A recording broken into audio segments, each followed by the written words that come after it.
अस्सलाम वालेकुम एवरीवन। मैं Naila Rizwan, speech and language pathologist and director of wellbeing centre. उम्मीद है आप सब खैरियत से होंगे। वेलबींग के प्लेटफॉर्म से आज हम आपको लाइव ज्वाइन कर रहे हैं और आज एक बहुत अहम टॉपिक के साथ और स्पेशली बहुत बहुत अहम गेस्ट के साथ हम आपको नई इन्फॉर्मेशन देंगे और नई अवेयरनेस प्रोवाइड करेंगे। आज का जो टॉपिक है वो भी बहुत अहम है, जिसमें हम बात करेंगे communication and cognition in normal ageing and dementia पे बात करेंगे। और जिस पर्सनैलिटी से हम तमाम इंफॉर्मेशन एंड अवेयरनेस गेट करेंगे वो बहुत इंस्पायरेशन है मेरे लिए पर्सनली।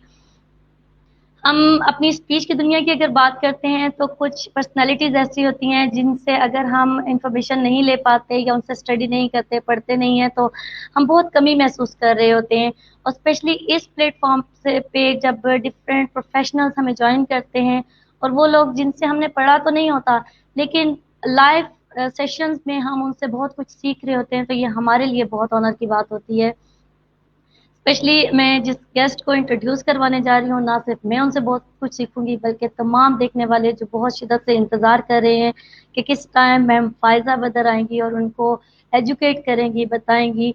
तो हम अभी अपने प्लेटफॉर्म पे मैम फायजा फायजा बदर को वेलकम करते हैं।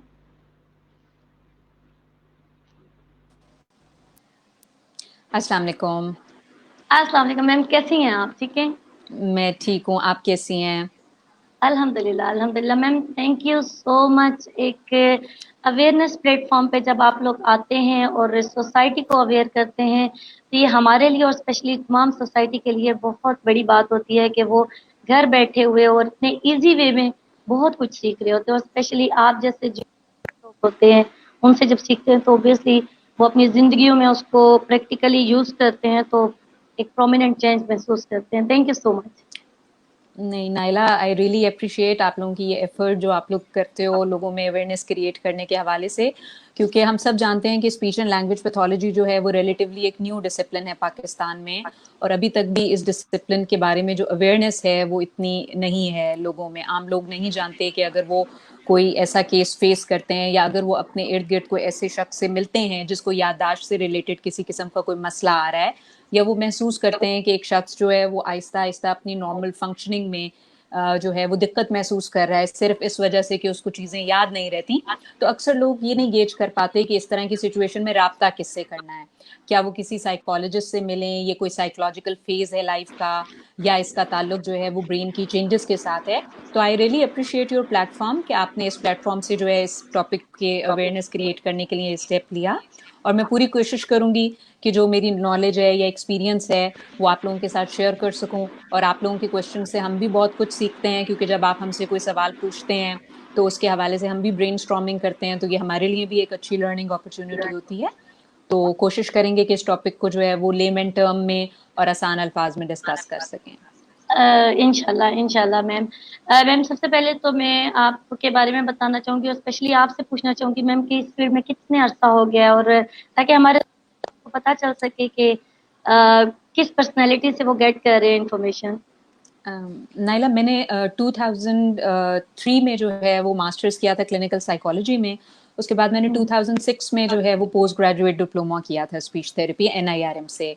और मैंने अपना डिप्लोमा करते ही वहाँ पे जो हमारी एक तो हाउस जॉब एनआईआरएम में थी, उसके बाद मैंने पिम्स ज्वाइन किया था। पिम्स में न्यूरोलॉजी वार्ड में जो है वो मेरी रोटेशन थी, और मैंने 6 मंथ्स जो है वो पिम्स में रोटेशन ली थी। उसके बाद मैंने 2006 दिसंबर में शिफा इंटरनेशनल हॉस्पिटल ज्वाइन कर लिया था, और 2006 से लेके अभी तक मैं शिफा इंटरनेशनल हॉस्पिटल के साथ एसोसिएटेड हूँ। और फिर मैंने 2010 में एमफिल किया था स्पीच पैथोलॉजी में रिफा से, और करंटली मैं इस्ट्रा यूनिवर्सिटी से जो है वो पीएचडी कर रही हूँ रिहेबिलिटेशन साइंसेज में। माशाल्लाह माशाल्लाह मैम, आप जितना आपने एक्सपीरियंस बताया है तो इतनी यंग से भी आप हैं और इतना कुछ आपने हासिल कर लिया क्या? बस मैं नहीं ऐस तो ये है कि हाँ, डेफिनेटली मेरा ख्याल है कि आप थ्योरेटिकली तो काफ़ी कुछ सीखते हैं, लेकिन साथ में जो आपका प्रैक्टिकल एक्सपोजर होता है उससे आपकी लर्निंग काफ़ी ज़्यादा होती है। तो बहुत ज्यादा। फॉर्चुनेटली जो मेरा वर्क सेटअप था वहाँ पे मुझे जो है वो काफ़ी लर्न करने का मौका मिला। और डेफिनेटली जो मेरे मेंटोर्स हैं, मेरे टीचर्स हैं, उनसे मैं अभी तक सीख रही हूँ, और आगे भी उनसे सीखते रहेंगे। तो इसी तरह है। इंशाल्लाह, इंशाल्लाह। अच्छा मैम, हमने टॉपिक जो ऑब्वियसली सिलेक्ट किया है, जिसमें आपने हमें बताया कि इस टॉपिक पे अगर बात करें तो बहुत अच्छा, और ऑब्वियसली इस पे बात करनी बनती भी है, और स्पेशली मैं हर जो स्कॉलर होता है, प्रोफेशनल होता है, उससे ये रिक्वेस्ट करती हूँ कि हमें जो देखने वाले हैं वो ज़्यादा जो ऑडियंस है वो पेरेंट्स की है। तो यहाँ मैं बिल्कुल इनिशियल लेवल पे जाके बात करने की कोशिश करूँगी कि थोड़ा-सा हम कॉग्निशन को अगर डिफाइन कर लें, डिटेल डिस्कशन से पहले हम्म। कॉग्निशन को डिस्कस कर लें तो। नाइला, अब यही बात है कि आपका ये जो प्रोग्राम होगा ये एक लिहाज से बिल्कुल डिफरेंट इसलिए होगा कि यहाँ हम पेरेंट्स को नहीं, यहाँ हम बच्चों को एजुकेट कर रहे होंगे। वो लोग जो फाइन। कि पेरेंट्स का रोल बहुत अच्छे तरीके से निभा रहे हैं और अपने बच्चे जिनकी स्पेशल नीड्स हैं उनका तो बहुत ख्याल कर रहे हैं, वही पेरेंट्स जो हैं वो बच्चे भी हैं। और उनके जो पेरेंट्स हैं, बेसिकली जो आज हमारा टॉपिक है ये ओल्ड एज में ज्यादा डायग्नोज होता है। तो आज जो हम बात करने चाह रहे हैं इसमें वही पेरेंट्स जो कि अपने बच्चों के लिए तो बहुत एफर्ट कर रहे हैं, आज हम उनको एजुकेट करेंगे कि बच्चों के साथ साथ जो उनके वालिदैन हैं उनके भी कुछ हकूक हैं, और डेफिनेटली वो अगर इस फेज ऑफ लाइफ से गुजर रहे हैं या उनके ग्रैंड पेरेंट्स हयात हैं, उनके रिलेटिव्स, इमीडिएट जो रिलेटिव्स हैं उनमें किसी में ये प्रॉब्लम उनको नजर आता है, तो उनके साथ उनका क्या रोल होना चाहिए और उनकी केयर में वो किस तरह से इतना इंपॉर्टेंट रोल अदा कर सकते हैं। क्योंकि being parents of children with special needs या स्पीच इश्यूज, वो ऑलरेडी इस टर्मिनोलॉजी से वाकिफ हैं, वो ऑलरेडी क्लिनिकल सेटअप्स में आते जाते हैं, तो वो बहुत अच्छे केयर गिवर साबित हो सकते हैं अडल्ट पॉपुलेशन के लिए भी, अगर उनके पास बेसिक इंफॉर्मेशन मौजूद हो। तो आज का जो टॉपिक है, हम बेसिकली बात करने जा रहे हैं डिमेंशिया। डिमेंशिया को उर्दू में नसियान या भूलपन कहते हैं। और यूजुअली ये बीमारी जो होती है ये उम्र के साथ साथ, जिस तरीके से एक तो नॉर्मल एजिंग प्रोसेस है कि उम्र के साथ साथ हमें चीजों को याद रखने में मुश्किल आती है या नई चीजों को सीखने में दिक्कत आती है। एक नॉर्मल रूटीन में मुझे आपको भी समटाइम्स किसी का नाम लेते हुए दिक्कत आ सकती है, हमें हो सकता है उसका नाम भूल जाए, कोई कैलकुलेशन होती है, हम कभी बिजी होते हैं, हो सकता है हम उसको गलत कर दें। लेकिन अगर ये चीज जो है ये हमारी नॉर्मल फंक्शनिंग को अफेक्ट करना शुरू कर दे और इसकी वजह से ये प्रॉब्लम आना शुरू हो जाए कि क्वालिटी ऑफ लाइफ मुतासिर होना शुरू हो जाए, तो इस तरह की चीजों को जो है वो प्रॉपर असेसमेंट की भी जरूरत है और फिर मैनेजमेंट की भी जरूरत है। तो उसमें जो चीज हमें देखनी है वो ये देखनी है कि अगर आपके गिर्द कोई ऐसा शख्स मौजूद है जो कि अपनी डेली लाइफ में नॉर्मल चीजों को भूलना शुरू हो गया है, जो कि उसके लिए खतरनाक भी साबित हो सकती हैं, जैसे मार्केट गए तो वापस आने का रास्ता भूल गए, घर की चाबियां वंस इन अ वाइल आप भूल सकते हैं लेकिन फ्रीक्वेंटली आप भूलना शुरू हो गए, अपनी दवा लेना याद नहीं रहती, बच्चों के नाम याद नहीं रहते, अपना नाम बताते हुए दिक्कत होना शुरू हो जाती है, खाना मुंह में रख के ये भूल जाते हैं कि खाना मुंह में मौजूद है और उसको चबाना है। तो ये तमाम चीजें हैं जिसको हमें बहुत, जितना जल्दी हम नोटिस कर लेंगे, जितना जल्दी हम रेलेवेंट स्पेशलिटी से राब्ता कर लेंगे, उतनी जल्दी हम इस चीज को बेहतर तरीके से मैनेज कर सकेंगे। Okay fine. मैम, जैसे समहाउ ऐसा होता है कि एक बंदा बहुत ज़्यादा स्ट्रेस में है या उसके ऊपर बहुत ज़्यादा वर्क बर्डन है, तो उन कंडीशंस में भी ये सिचुएशन बहुत ज़्यादा आना शुरू हो जाती है। तो किस हद तक ये सिचुएशन प्रोलॉन्ग जाती है तो हमें हमारे लिए वो रेड फ्लैग होता है और हमें कॉन्शियस हो जाना चाहिए। ठीक है, अच्छा देखें, जब हम अभी हमारा जिस तरीके से टॉपिक है कॉग्निशन एंड कम्युनिकेशन, और हम इस वक्त बात कर रहे हैं डिमेंशिया के पेशेंट्स की या उन पेशेंट्स की जिसको हम नसियान या भूलपन की कैटेगरी में केटर करते हैं। बेसिकली जब हम कम्युनिकेशन की बात करते हैं, जब हम बातचीत की बात करते हैं, तो उसका मतलब सिर्फ ये नहीं होता कि आपने बात कर दी। कम्युनिकेशन की टर्म उस वक्त मुकम्मल होती है जब आप जो बात करना चाह रहे हैं वो अगले बंदे तक पहुंच जाए और वो उसको उसी तरह परसीव करे जैसे कि आप उस तक पहुंचाना चाह रहे थे। अब इस पूरे अमल के लिए जो चीजें इंपॉर्टेंट हैं उसमें एक तो चीज है ओरिएंटेशन, कि हमें अपने इर्द गिर्द या माहौल को हम किस तरीके से अंडरस्टैंड करें। हमें ये पता है कि आज क्या तारीख है, इस वक्त क्या टाइम हो रहा है, हम कहाँ पर बैठे हुए हैं, हम कौन है और हमारे इर्द गिर्द जो लोग मौजूद हैं वो कौन है। उसके बाद डेफिनेटली अटेंशन स्पैन बहुत इंपॉर्टेंट होता है कि क्या हम जो बात की जा रही है उसको सुनने के लिए उसके ऊपर तवज्जो दे सकते हैं या नहीं दे सकते। एक होता है ना, जिस तरह हम बच्चों में भी देखते हैं, जब हम अटेंशन डेफिसिट हाइपर एक्टिव बच्चों की बात कर रहे होते हैं या हम बार बार कह रहे होते हैं अटेंशन स्पैन बहुत लिमिटेड है, इसी तरीके से जब हम अडल्ट की बात कर रहे होते हैं तो वहां भी हम ये देख रहे होते हैं कि कहीं ऐसा तो नहीं कि जो हमारा मरीज है या हमारे इर्द गिर्द जो लोग मौजूद हैं वो जो बात की जा रही है उस पर तवज्जो ही नहीं दे पा रहे, वो फौरन डिस्ट्रैक्ट हो जाते हैं, वो सुनते सुनते एकदम गुम हो जाते हैं किसी सोच में इतनी गहरी कि वो आपकी बात को सुन ही नहीं पाते कि उसको समझ के फॉलो कर सकें, बेसिक इंस्ट्रक्शंस को फॉलो नहीं कर पा रहे। या यादाश्त की प्रॉब्लम, जिस तरह हमने कहा, अब सामने चीज पड़ी हुई है, और अगर फर्ज करें फलों की बास्केट है और पेशेंट जो है वो सेब खाना चाह रहा है, लेकिन वो वर्ड सेब रिकॉल नहीं कर पा रहा, वो कॉन्टिन्यूसली यही कह रहा है ये जो सामने पड़ा है ये मुझे दे दो, क्या हो गया तुम्हें नहीं पता मैं रोज ये खाता हूँ। सर्कमल्यूकेशन जैसे हम कहते हैं कि एक वर्ड के इर्द गिर्द घूमता रहना लेकिन उस वर्ड का एग्जैक्ट नाम ना ले सकना। इसके अलावा प्रॉब्लम सॉल्विंग हो सकती है कि अगर आपसे एक बात की गई है तो उसका जवाब देने के लिए या उस जो भी प्रॉब्लम आपके सामने प्रेजेंट किया गया है अगर आप उसका हल देना चाहते हैं तो अगेन आपकी लैंग्वेज के ऊपर डिपेंडेंसी है और वो कम्युनिकेशन का हिस्सा है। तो ये तमाम चीजें जो हैं वो मिलके कम्युनिकेशन को इफेक्टिव बनाती हैं। आपने जो बात की कि साइकोलॉजिकल फैक्टर है या कोई और मसला है, तो जब हम डिमेंशिया की टर्म इस्तेमाल करते हैं तो उसके पीछे हमारा जो ब्रेन है उसके अंदर किसी ना किसी की इन्वॉल्वमेंट का होना लाजमी है। यानी डिमेंशिया की डिफरेंट टाइप्स हैं जो कि डायग्नोज की जाती हैं ब्रेन के अंदर आने वाली चेंजेस के बेस के ऊपर। जिस तरह हम बात करते हैं वेस्कुलर डिमेंशिया की, अगर हम बात करते हैं तो वेस्कुलर डिमेंशिया की टर्म हम तब इस्तेमाल करते हैं जब मरीज की फालिज की हिस्ट्री हो कि मरीज के दिमाग में जो खून की सप्लाई है वो मुतासिर हो गई रग के फट जाने की वजह से या रग के ब्लॉक हो जाने की वजह से, दिमाग को ब्रेन को ऑक्सीजन की सप्लाई नहीं पहुंच रही, और जब वो ऑक्सीजन की सप्लाई पेशेंट को नहीं पहुंच रही तो उसकी वजह से जो है वो ब्रेन का एक स्पेसिफिक हिस्सा, क्योंकि वहां ऑक्सीजन जो है वो ब्लड के थ्रू जाती है, वो नहीं पहुंची, वो मुतासिर हो गया और बार बार इस तरीके की एपिसोड और इंजरीज के बाद पेशेंट ने डिमेंशिया डेवलप कर लिया। तो ये एक टाइप है डिमेंशिया की, ठीक है। इसके अलावा आपने अक्सर सुना होगा एल्जाइमर डिजीज है या पार्किंसन डिजीज है, जिस तरह राशा की बीमारी कहते हैं, जिसमें हाथ पांव कांपने का प्रॉब्लम आ रहा होता है कि मरीज कहता है कि जी मेरे हाथ कांपते हैं, पांव चलते हुए जो है बैलेंस नहीं रहता, या इस तरह की प्रॉब्लम्स आना शुरू होती हैं। तो उसमें भी ब्रेन में जो चेंजेस आ रही होती हैं उसके बाद डिमेंशिया का डेवलप हो जाना जो है वो बहुत कॉमन है। फिर इसी तरीके से एक फ्रंटल लोब डिमेंशिया होता है कि हमारा जो ब्रेन है उसकी जो फ्रंटल लोब है जो कि मोटर एक्टिविटी के अंदर बड़ा इंपॉर्टेंट रोल प्ले करता है, अगर उसका कोई डैमेज आ जाए, हो सकता है उसके अंदर कोई ट्यूमर डेवलप हो जाए, हो सकता है कोई और मेटाबॉलिक इशू हो जिसकी वजह से वो डैमेज होना शुरू हो जाए। समटाइम्स प्रोटीन जो होता है वो समटाइम एक्यूमुलेट हो जाता है, एक स्पेसिफिक टाइप ऑफ प्रोटीन है, अगर वो ब्रेन में एक्यूमुलेट होना शुरू हो जाए तो उसके नतीजे में ये प्रॉब्लम आ सकता है। तो डिमेंशिया को डायग्नोज करने के लिए हमें डेफिनेटली न्यूरो इमेजिंग के ऊपर जो है वो रिलाई करना पड़ता है। न्यूरो इमेजिंग से हमारा मतलब डेफिनेटली यही है, जो हमारे सीटी स्कैन होते हैं, एमआरआई होते हैं, उनकी बेस पे डॉक्टर ये डायग्नोज करता है कि हमारा जो मरीज है उसको डिमेंशिया हो गया, ठीक है। उसके बाद जब ये डायग्नोज हो जाता है कि पेशेंट को डिमेंशिया हो गया है तो डेफिनेटली उसकी कैटेगरीज होती हैं कि प्रॉब्लम जो है वो माइल्ड है, प्रॉब्लम मॉडरेट है, प्रॉब्लम सिवियर है, किस किस्म के प्रॉब्लम्स आ रहे हैं पेशेंट को अपनी डेली लाइफ के अंदर, किस किस्म के इश्यूज जो है वो पेशेंट फेस कर रहा है, उसके मुताबिक फिर उसकी मैनेजमेंट जो है वो की जाती है। जैसे कि अगर फर्स्ट करो कि हम बात करते हैं कि माइल्ड डिमेंशिया या अर्ली स्टेज डिमेंशिया, तो उसमें ओवरऑल पेशेंट की फंक्शनिंग इंटैक्ट होगी, पेशेंट जो है वो कम्युनिकेट भी कर रहा होगा, पेशेंट जो है वो इंटैक्ट मतलब बातचीत कर रहा होगा, लेकिन समटाइम्स हो सकता है जब आप उसको कोई नई चीज सिखाने की कोशिश करें तो पेशेंट थोड़ा सा कंफ्यूज हो जाए, या हो सकता है कि जी कोई एक स्पेसिफिक जजमेंट है कि अगर दो कुर्सियां रखी हैं इसके बीच में से गुजर के जाना है, तो ये होना शुरू हो जाए कि पेशेंट गेज ना कर सके कि इतनी जगह है मैं बीच में से गुजर जाऊंगा नहीं गुजर जाऊंगा, इस किस्म के प्रॉब्लम से जो है वो बात आना शुरू हो गई।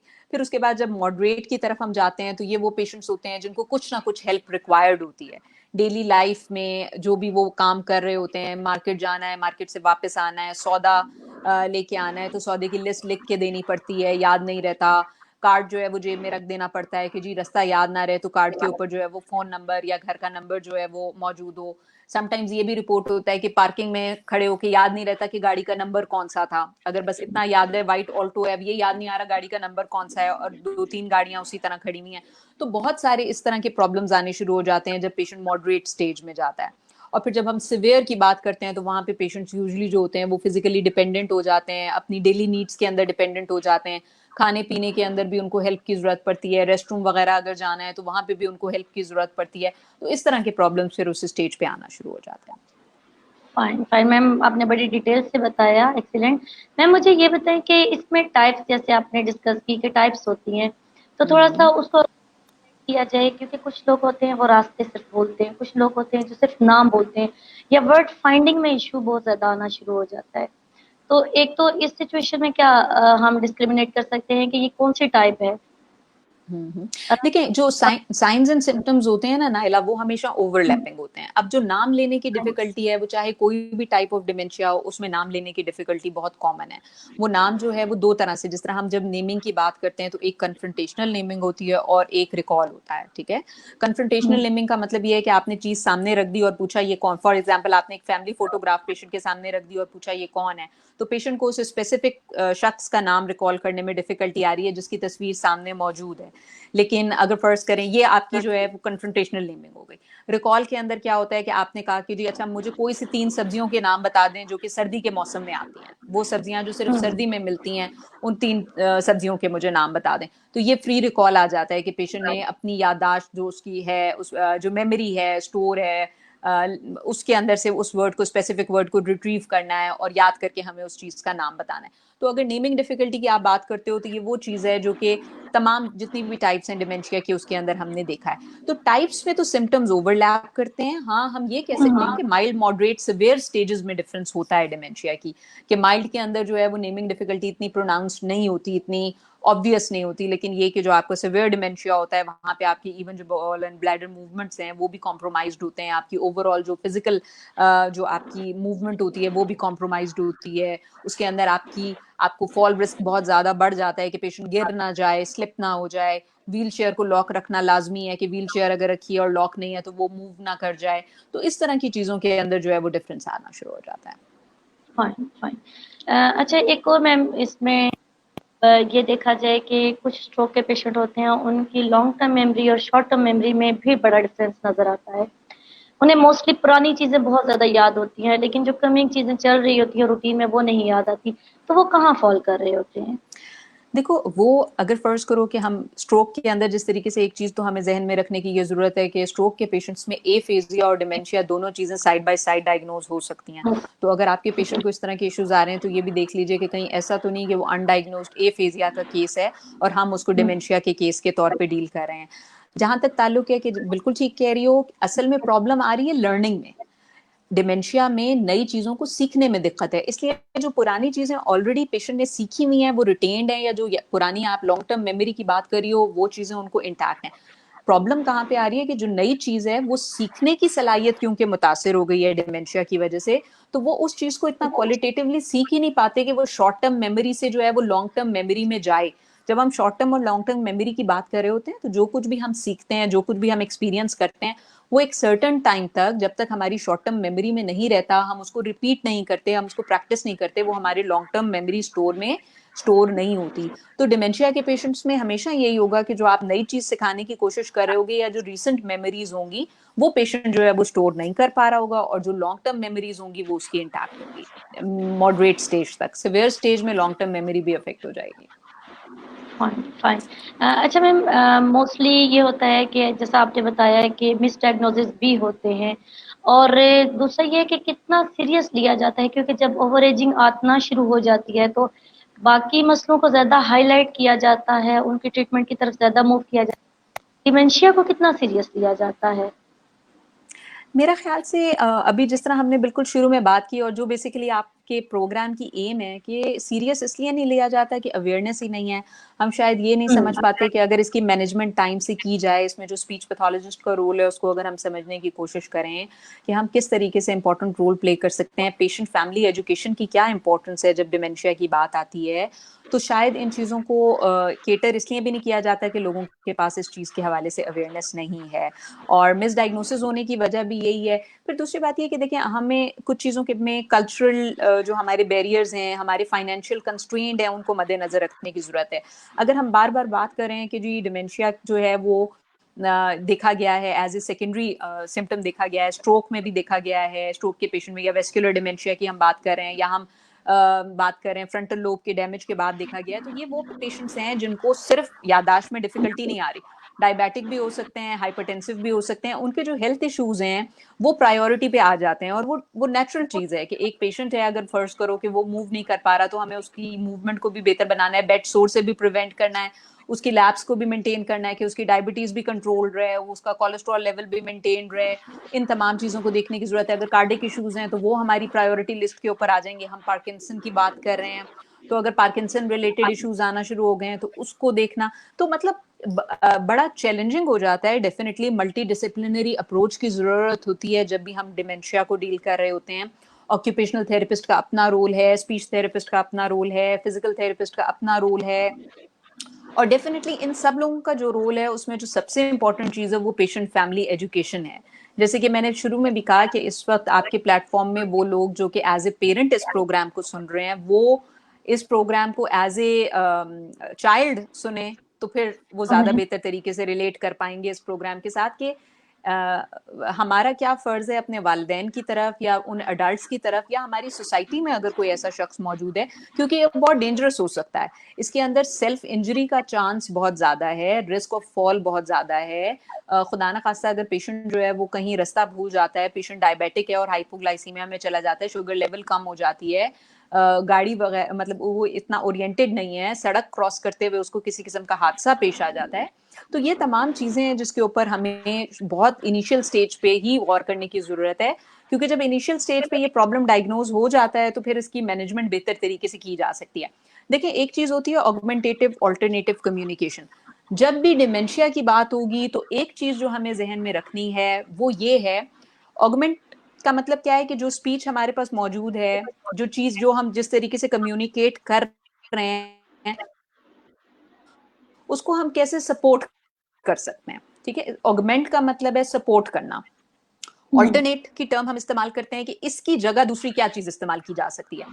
डिमेंशिया क्योंकि प्रोग्रेसिव इन नेचर है, डिमेंशिया एक ऐसा प्रॉब्लम है जिसने वक्त के साथ बढ़ते जाना है, हर गुजरते दिन के साथ प्रॉब्लम ने बढ़ना है, ये एक जगह पे रुकता नहीं है। इसकी कोई दवा के जरिए ट्रीटमेंट मौजूद नहीं है कि हम पेशेंट को एक गोली देंगे और प्रॉब्लम रिजॉल्व हो जाएगा या एक सर्टेन स्टेज पे जाके ये प्रॉब्लम रुक जाएगा। प्रोग्रेसिव इन नेचर है, टाइम के साथ इसने बढ़ते जाना है, और साथ में जो एक चीज है वो ये है कि जी इसका कोई मेडिकल ट्रीटमेंट नहीं है कि आप इसके लिए कोई गोली इस्तेमाल कर सकते हैं। तो एज ए स्पीच थेरेपिस्ट आपने क्या करना है, दो चीजों पे फोकस करना है, कम्युनिकेशन को कैसे बेहतर बना सकते हो और स्वॉलिंग को कैसे सेफ बना सकते हो, निगलने के अमल को कैसे आप महफूज बना सकते हैं उन पेशेंट्स में जिनके याददाश्त का मसला है। तो कम्युनिकेशन की जब बात करेंगे तो पहली चीज तो है ऑगमेंटेटिव ऑल्टरनेटिव कम्युनिकेशन को अर्ली स्टेज पे इंट्रोड्यूस करा दीजिए। जिस टाइम पे आपका पेशेंट माइल्ड कैटेगरी में फॉल कर रहा है, जितनी जल्दी डायग्नोज हो गया, उस स्टेज पे पेशेंट में सीखने की कुछ ना कुछ सलाहियत मौजूद है, उस सलाहियत को बरूए कार्ड लाते हुए इसी स्टेज पे पेशेंट को ऑगमेंटेटिव ऑल्टरनेटिव कम्युनिकेशन इंट्रोड्यूस कराइए और उसको सिखाना शुरू कीजिए, ताकि जब पेशेंट मॉडरेट से सवेयर की तरफ जाए तो तब क्योंकि वो सीख नहीं सकेगा, उसकी सीखने की सलाहियत खत्म हो चुकी होगी, तो वो एक मोटर एक्टिविटी ऑलरेडी डेवलप हो चुकी हो, वो इस अमल को ऑलरेडी सीख चुका हो और इसके जरिए जो है वो अपनी बात को कम्युनिकेट कर सके। और इसके लिए कोई बहुत हाई फाई डिवाइस की जरूरत नहीं है, आप एक सिंपल पिक्चर बुक इंट्रोड्यूस करा सकते हैं। फॉर एग्जाम्पल, हमने अभी फलों की बात की थी कि पेशेंट जो है वो कोई फल खाना चाह रहा है लेकिन उसका नाम रिकॉल नहीं कर पा रहा, तो आप उसके लिए एक पिक्चर बुक बना दें जिसमें फलों की तस्वीर मौजूद हो, और माइल्ड स्टेज पे जब पेशेंट किसी फल की रिक्वेस्ट कर रहा है या किसी और चीज की रिक्वेस्ट कर रहा है तो उसके पास ये ऑप्शन मौजूद हो कि वो उस पिक्चर बुक में से आपको जो वो चीज चाह रहा है या जो नीड अपनी कम्युनिकेट करना चाह रहा है उसको पॉइंट करके आपको वो नीड जो है वो एक्सप्रेस कर दे। हमारा एक कॉन्सेप्ट ये होता है ना कि अगर हम ऑगमेंटेटिव ऑल्टरनेटिव कम्युनिकेशन की तरफ जाएंगे तो जो स्पीच है वो भी खत्म हो जाएगी, ऐसा नहीं होता। लेटेस्ट जो रिसर्च है वो ये इंडिकेट करती है कि ऑगमेंटेटिव ऑल्टरनेटिव कम्युनिकेशन जो होती है वो हमेशा हेल्पफुल होती है स्पीच को जो है वो मेंटेन रखने में, कम्युनिकेशन को डेवलप करने में। तो अगर आप ऑगमेंटेटिव ऑल्टरनेटिव कम्युनिकेशन डिमेंशिया के पेशेंट को इंट्रोड्यूस करा रहे हैं तो साथ में आप ये कर सकते हो कि आप उनको, जिस तरह जब उन्होंने पॉइंट किया तो आपने उस चीज का नाम ले लिया, जिस तरह अगर मैंगो को पॉइंट किया तो आपने कहा अच्छा आम, आपको आम चाहिए, फिर वही वर्ड आपने कई दफा उनके सामने रिपीट कर दिया, लेकिन एटलीस्ट उनको ये चीज डेवलप आपने करा दी कि जब अपनी नीड एक्सप्रेस करनी है और आपको नाम नहीं याद आ रहा तो आप पॉइंटिंग के जरिए अपनी बात को कैसे एक्सप्रेस कर सकते हैं। या अगर कोई जिस तरीके से डिजिटल डिवाइस अवेलेबल है और आपकी अफोर्डेबिलिटी बनती है उस डिवाइस के लिए और आपके पेशेंट में कैपेबिलिटी है कि वो ये डिवाइस यूज कर सकता है तो आप कर सकते हैं। देखिए, पार्किंसन का पेशेंट है, राशा की बीमारी है, तो बहुत फाइन मोटर मूवमेंट्स अफेक्टेड होंगी। आप कोई बहुत एक्सपेंसिव डिवाइस लेके उसको दे दें, बाद में पता चले कि पेशेंट पॉइंट ही नहीं कर पाता, उसकी फिंगर में इतनी ज्यादा वो ही नहीं है, कोऑर्डिनेशन ही नहीं है कि वो उस जगह पे जाके उसको प्रॉपर्ली जो है वो क्लिक कर सके जहां पे उसको क्लिक रिक्वायर्ड है, तो इस केस में फिर एक बुक ज्यादा बेहतर तरीका है, ज्यादा प्रैक्टिकल तरीका है। उसके अंदर आप पिक्चर्स ऐड कर सकते हैं मौसम के मुताबिक, उस बुक के अंदर फलों को, सब्जियों को, घर में जो न्यू फैमिली मेंबर्स की एडिशंस हो रही हैं उनको ऐड कर सकते हैं पिक्चर्स। तो वो आपके लिए बड़ा कॉस्ट इफेक्टिव तरीका है, इजी टू मेंटेन है, बुक को कैरी करना कोई मुश्किल नहीं है, खराब हो जाए तो दोबारा बन सकती है, उसकी कोई प्रोटेक्शन का मसला नहीं कि पेशेंट कहीं गया वहां पे अपना टैब जो है वो भूल आया और फिर आपके लिए वो एक फाइनेंशियल कंस्ट्रेंट है। तो प्रैक्टिकल चीजों की तरफ जाना चाहिए। Augmentative alternative communication devices introduce करें, साथ में कॉग्निशन को बेहतर बनाने के लिए सिंपल पजल एक्टिविटीज हो सकती हैं। एक हम ये जो गेम खेलते हैं नाम चीज जगह जानवर, बहुत ओके अच्छी ओके। एक्टिविटी है रिकॉल को इम्प्रूव करने के लिए, नेमिंग को इम्प्रूव करने के लिए। आपका पेशेंट है, आप उसके साथ इस तरह की एक्टिविटी कर सकते हैं। सिंपल आपने उसके सामने 3 छोटे, जिस तरीके से आपने फॉर एग्जांपल चलें ये देख लेते हैं अगर आपको नजर आ रहा हो, ये एक जिस तरीके से हमारे पास ठीक है कलर्स हैं, आपने ये कलर्स पेशेंट को दिखाए और उसके बाद उनसे कहा कि ये कलर्स देख लें। फिर उसके बाद आपने ये कलर सामने से हटा दिए और आपने पेशेंट से पूछा कि अभी आपने कौन कौन से कलर्स देखे थे। तो पेशेंट को फोकस करना पड़ेगा, याद करना पड़ेगा और फिर आपको उन कलर्स के नाम बताने पड़ेंगे। तो एक ही एक्टिविटी में जब आपने उनसे कहा कि मैं आपको कलर्स दिखाऊंगी और फिर मैं आपसे थोड़ी देर बाद पूछूंगी कि आपने कौन से कलर्स देखे, तो पेशेंट को जो है वो फोकस भी करना पड़ा, अटेंशन भी देनी पड़ी, उसको अपनी मेमोरी भी यूज करनी पड़ी, उसको फिर उसके बाद रिकॉल करके चीजों का नाम भी बताना पड़ा। तो एक ही छोटी सी एक्टिविटी है, उसमें बहुत सारी चीजें कवर हो गई। तो बहुत सी चीजें हैं जो कि हम घर में इंट्रोड्यूस करा सकते हैं और हम उससे जो है वो हेल्प ले सकते हैं अपने पेशेंट की जो मेमोरी है उसको थोड़ा सा स्टेबलाइज करने में या उसको बेहतर बनाने में। Fine fine. तो मैम ये जो एक्टिविटीज हैं ये तो नॉर्मली घर में जनरेट भी की जा सकती हैं, इसमें कोई मसला नहीं। जैसे आपने बताया कि सिंपल तरीके से हम करें, हमारा मकसद तो ये है कि किस तरीके से उसको फंक्शनल करना है। तो दूसरा मैम ये बताएं कि जी, कि किस हद तक हम अगर अल्टरनेटिव की तरफ जाते हैं तो आउट ऑफ प्रैक्टिस तो नहीं हो जाते, क्योंकि समहाउ ऐसा होता है कि हमारा जो लव और केयर होता है वो हम हर चीज़ प्रोवाइड कर देते हैं। तो किस लिमिट तक हमने पेशेंट को सोचने देना है ताकि उसकी मेमोरी में वो रिकॉल करे, उसकी एक्सरसाइज हो, और किस हद तक हमें प्रोवाइड कर देनी चाहिए किस लिमिट्स पे, क्योंकि बिहेवियर इश्यूज भी आना शुरू हो जाते हैं ऑब्वियसली हम अंडरस्टैंड। तो उसमें कौन से बैरियर्स को हमने अंडरस्टैंड करना है और लेवल को देखना है।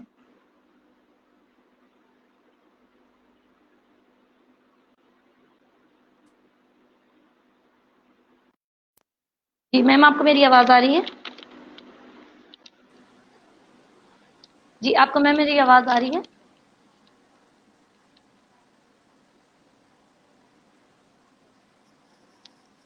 हेलो। बिल्कुल आपकी आवाज बिल्कुल बहुत ठीक कह रही हैं। देखिए डिप्रेशन बड़ा कॉमन होता है, जब टेटिव ऑल्टरनेटिव को आ रही है, आ रही है ब्रेक हो रही है। It's okay. नाइला, मुझे आपकी आवाज आ रही है। फाइन मैम, आप बोलें, अब आपकी आवाज आ रही है। जी ठीक है। जब हम augmentative alternative communication device introduce करते हैं तो उसमें जनरलाइजेशन बहुत इंपॉर्टेंट है नाइला। अगर फर्स्ट करो आपने एक सेटिंग के अंदर उनको डिवाइस इंट्रोड्यूस कराई, लेकिन फिर आपने बाकी दिन में वो डिवाइस उनके पास मौजूद नहीं है, या वो जो भी आपका लो टैक अगर एएसी है या कोई किताब है या जो भी चीज आपने डेवलप की, बाकी टाइम उनका एक्सेस नहीं है उस किताब के पास, तो जनरलाइजेशन नहीं हो सकेगी और जो हमारा टारगेट है इंडिपेंडेंस अचीव करने का वो अचीव नहीं हो सकेगा। हमें थोड़ा सा यहाँ पे अपने ये जो एक माइंडसेट है हमारा कि जो communication is all about speech, उसको चेंज करना पड़ेगा। Communication is about expressing your needs effectively. जहां आपकी बात इफेक्टिवली कम्युनिकेट हो जाती है, वो वर्बली हो या नॉन वर्बली हो, that is very important to prevent a patient from depression, कि वो डिप्रेशन में चला जाए।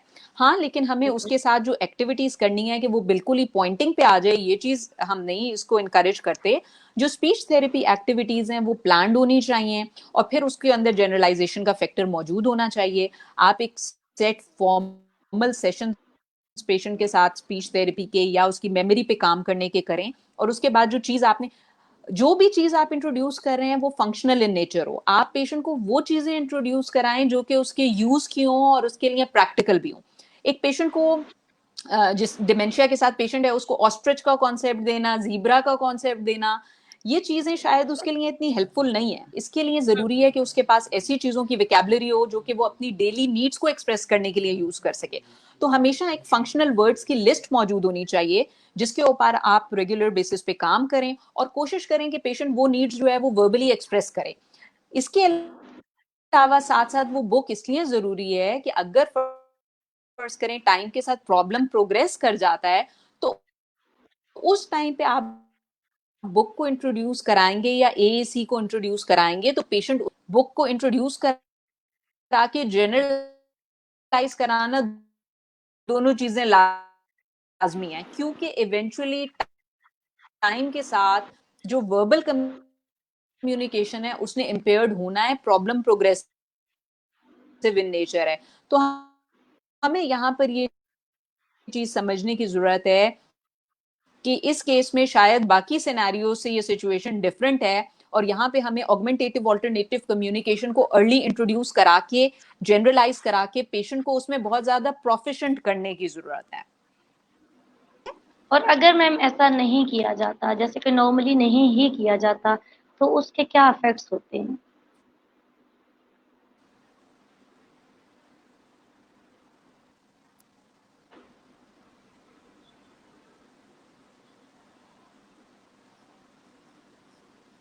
जी। केयर गिवर है वो बहुत ज्यादा प्रॉब्लम में आ जाता है जब आप अपने मरीज की बात नहीं सुन पाते। ज्वाइंट फैमिली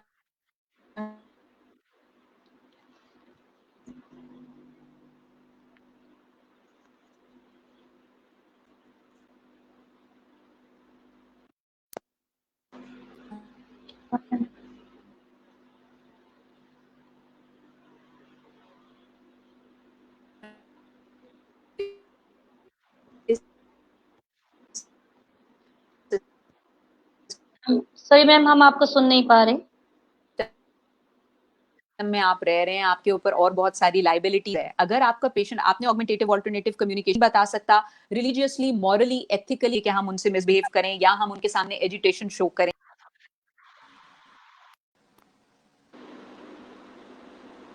जी। नाइला, आपको आवाज आ रही है? जी, मुझे आ रही है बिल्कुल। ठीक जी, है। आवाज आ रही है। मैं ये बात कर रही थी कि अगर फर्ज करें हम ऑगमेंटेटिव ऑल्टरनेटिव कम्युनिकेशन इंट्रोड्यूस नहीं करते, तो पेशेंट भी सफर करेगा और केयर गिवर भी सफर करेंगे।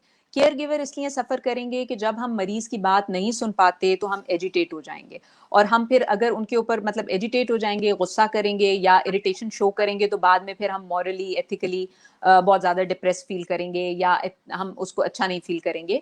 तो अगर हम ऑगमेंटेटिव ऑल्टरनेटिव कम्युनिकेशन इंट्रोड्यूस नहीं करते तो पेशेंट भी सफर करेगा और केयर गिवर बहुत ज्यादा सफर करेंगे, क्योंकि वो पेशेंट की बात नहीं समझ पाएंगे, और फिर पेशेंट जो है वो जाहिर सी बात है कि आपके लिए अपनी बात जब वो एक्सप्रेस नहीं कर पाएगा तो वो भी डिप्रेस हो जाएगा। तो इसलिए बहुत जरूरी है कि हम बहुत अर्ली एज पे ऑगमेंटेटिव ऑल्टरनेटिव डिवाइस जो है वो इंट्रोड्यूस करें। और इसके साथ साथ दो चीजें और जो मैं मेंशन करना चाहूंगी। एक तो रेस्पाइट केयर का कॉन्सेप्ट पाकिस्तान में नहीं है। रेस्पाइट केयर की टर्म हम इस्तेमाल करते हैं केयर गिवर्स की केयर के लिए। वो लोग जो कि केयर गिविंग प्रोसेस में इन्वॉल्व हैं, चाहे वो as a parents care giving के प्रोसेस में इन्वॉल्व हैं, एज ए सिबलिंग इन्वॉल्व हैं, एज ए चाइल्ड इन्वॉल्व हैं, as a professional care giver involve हैं, उनकी अपनी वेलबींग भी बहुत इंपॉर्टेंट है। हम कैसे उनको टाइम प्रोवाइड करें उनकी अपनी वेलबींग के लिए, कोई ऐसा टाइम जिसमें वो अपनी ज़रूरियात का ख्याल रख सकें, जिसमें उनको थोड़ा सा टाइम अपनी हेल्थ की ख्याल रखने के लिए मिल सके, अपनी ग्रूमिंग के लिए मिल सके, अपनी इंटरटेनमेंट रिलैक्सेशन के लिए मिल सके। तो रेस्पाइट केयर का कॉन्सेप्ट पाकिस्तान में नहीं है कि घर में अगर एक शख्स मौजूद है जो कि किसी ऐसे पेशेंट की केयर गिविंग के फराइज अंजाम दे रहा है, तो हम कैसे अपना रोल प्ले करें, कैसे हम उसको स्पेयर करें कि जी आज 3 घंटे मैं वालिद के साथ बैठ जाता हूँ, आज आप अपने जरूरी काम निपटा लीजिए, आज मैं वालदा की केयर गिविंग की जो खाने का काम है उनको खिलाने का मैं आज खिला देती हूँ, आज आप जाएं, आपकी फैमिली में कोई फंक्शन है आप वो अटेंड कर लीजिए।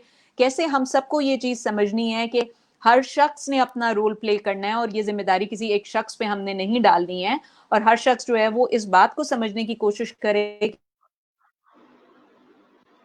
कि अगर केयर गिवर ठीक नहीं होगा तो वो कैसे पेशेंट की केयर करेगा। तो ये चीज बहुत जरूरी है। और फिर जिस तरह हमने शुरू में बात की थी स्वॉलिंग की, कि डिमेंशिया के अंदर निकलने के दौरान चेस्ट इन्फेक्शन का डेवलप होना, क्योंकि वो एस्पिरेट कर जाता है पेशेंट। एस्पिरेट की टर्म हम तब इस्तेमाल करते हैं जब हम जो मरीज को खुराक दे रहे हैं वो खुराक की नाली में जाने के बजाय अगर सांस की नाली की तरफ चली जाए और बोलने के पट्टे जो होते हैं सांस की नाली के ऊपर उसको क्रॉस कर जाए, तो हम उसके लिए एस्पिरेशन की टर्म इस्तेमाल करते हैं।